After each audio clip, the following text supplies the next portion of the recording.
This is a brief summary of key points in the thoracic spine. The orientation of the facet joints, which you can think of as roof shingle-like, allows for greater side bending than rotation. Stated otherwise, general mobilization techniques for the thoracic spine oftentimes restore side bending mobility, but it takes a different plane of the body, the transverse plane, to address the rotation fixation.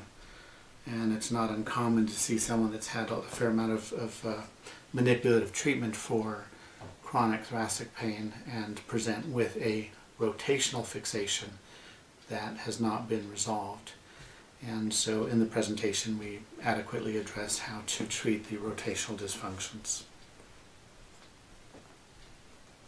The thoracic spinous processes are elongated, and so the actual thoracic segment can be, the vertebral body and transverse process can be further up from that segment, and it's worthwhile to look at a skeleton and appreciate that. When I'm treating with clients, I always make the statement that I think I'm working on T5, but I could easily be off by a segment, and I think that's clinical reality.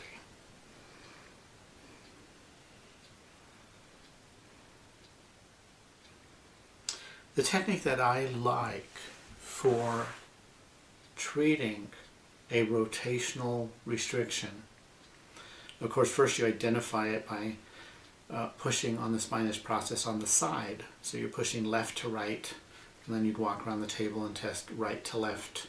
Spring testing, spring mobility. And so if a spinous process is prominent towards the left side, towards me, client is laying prone, head here, feet down here, and I find one segment that's prominent and does not spring, then what I need to do is side bend the body towards me to effectively open up space so we can then derotate that segment. And so we have them side bend with their neck, rotate neck to that side bend upper body as well. And you can also side bend lower body. Now this is a technique where I do not lock the segment below and lock the segment above. I actually like the general technique in which we actually rotate the segment that is restricted, but we also bring the segment above and the segment below with it. And for a variety of reasons, I feel like that's very, very effective and tolerated very well. It's not as dramatic as a loud noise with a manipulative thrust, but I sincerely believe that it is more effective.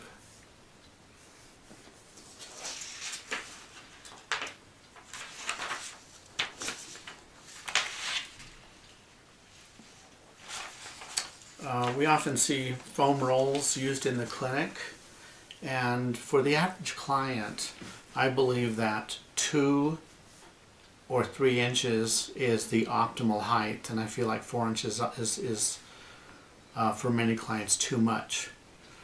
And I like the type of foam that yields a little bit and conforms to the shape of the body and then becomes firm, very similar to human connective tissue.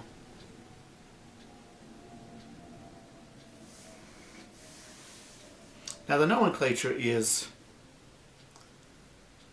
a little bit confusing when you talk about rotation of the vertebrae, because again, if the vertebral body rotates to the left, we name rotation for the front of the body, and we name it for the top segment. So let's arbitrarily say that T3 is rotated to the left, well then the spinous process is off to the right. And so if you're palpating the spinous process, of course you realize that pushing right to left, if it's stuck, means it's rotated to the left. The documentation that I like should be very lucid to the next practitioner if someone takes over your client. And so I simply say prominent and stuck spinous process, mobilized right to left, and should be very clear. And of course we state client in supine and in right side bending if you're going right to left. I hope that's clear. But by naming what you do to that segment, that reinforces an understanding of the dysfunction and, of course, makes it lucid for that person to retest them. And that concludes my review on the thoracic.